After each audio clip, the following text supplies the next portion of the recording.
I am the Tofu Golem. Please enjoy the video. You start by verifying the basics so the reset process doesn't stall.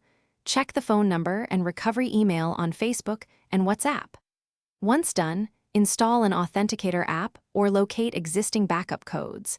This is why you avoid SMS-only 2FA. Make sure your phone is charged and locked with a PIN or fingerprint to protect new codes. If you already have a hardware key, have it ready. This prepares you to change settings immediately without interruptions. You will now perform the core steps. First, temporarily disable two-factor on each service to reset the link to your Authenticator. On Facebook, go to Security and Login, choose two-factor, and turn it off. Then re-enable using the Authenticator app by scanning the QR or entering the key.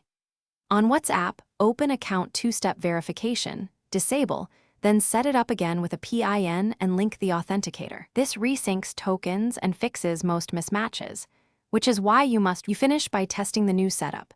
Sign out and sign back in to verify the Authenticator yields working codes. Make sure to save backup codes offline, and if available, sync the Authenticator app across your devices so you aren't locked out. If authentication still fails, check that your phone's time is set to automatic because time drift breaks codes. Then re-add the account or use recovery phone/email. If you're blocked, contact Facebook support with account verification proof as a last resort. Thanks for watching.